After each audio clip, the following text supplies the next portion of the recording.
Halo teman-teman, apakah teman-teman di rumah sedang ingin bercocok tanam yang tentunya tidak membuat lingkungan menjadi rusak? Simak video ini sampai akhir ya.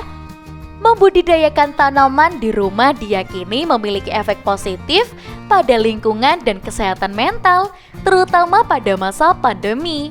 Studi menemukan bahwa keberadaan tanaman hias membuat orang merasa lebih nyaman, memberikan efek menenangkan, dan tanaman hias juga dapat membantu beberapa kondisi, mulai dari depresi dan kecemasan hingga amnesia, dan beberapa bahkan memperbaiki lingkungan dengan membersihkan udara, mengunggah foto kaktus atau monstera, dan juga jadi cara untuk mendapatkan beberapa love di Instagram. Nah, bagaimana ya yang tentunya cara untuk memastikan hutan mini ini bisa baik untuk lingkungan kita? Yuk langsung aja kita bahas. Yang pertama, hindari penggunaan gambut. Kemungkinan besar sebagian besar tanaman hias di rumah kita ditanam pada gambut, yaitu lahan basah yang berbentuk dari timbunan materi organik dan berasal dari sisa-sisa pohon, rerumputan, lumut, serta jasad hewan yang membusuk yang sangat disukai tanaman.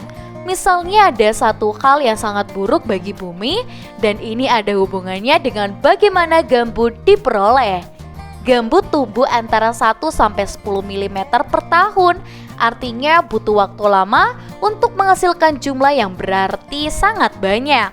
Sayangnya tanaman hias menghabiskan gambut dengan sangat cepat karena sebagian besar petani menggunakannya untuk menjaga kelembaban tanaman.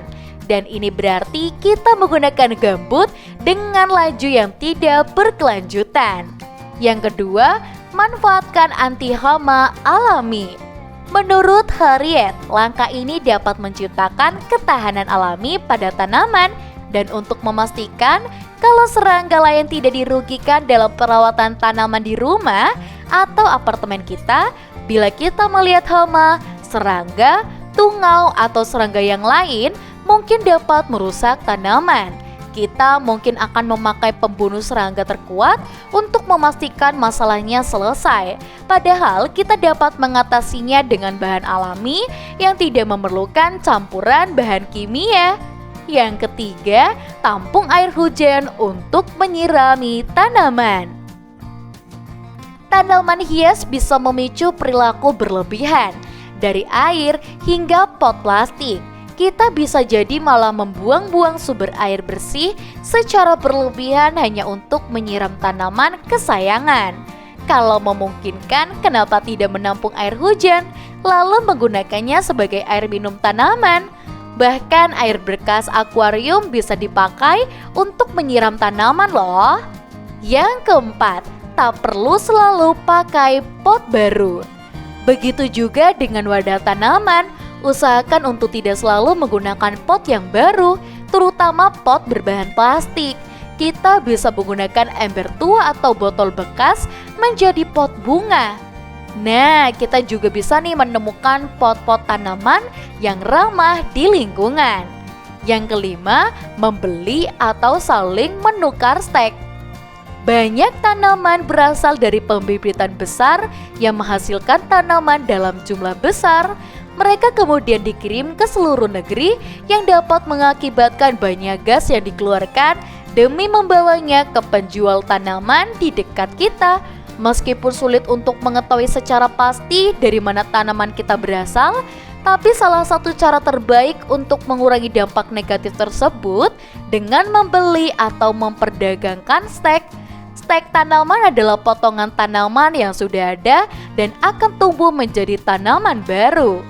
Yang keenam, tukar tanaman. Kita pastinya paham dong kalau tanaman itu terus bertumbuh bila dirawat dengan baik. Nah, kalau sudah semakin besar, tentu tanaman perlu dipecah dan dipindah ke pot lainnya. Kalau memang kita ingin memiliki tanaman hias yang jenisnya berbeda, coba ajak teman yang suka berkebun untuk menukar tanaman milikmu dengan miliknya. Dengan begini, kita melakukan prinsip berkelanjutan dan tentunya hemat. Nah, itu dia beberapa cara agar kita mempunyai teknik bercocok tanam yang tidak bikin rusak lingkungan. Dan untuk teman-teman di rumah, jangan lupa untuk like, komen, dan juga subscribe. Kita akan bertemu kembali di video selanjutnya. Sampai jumpa.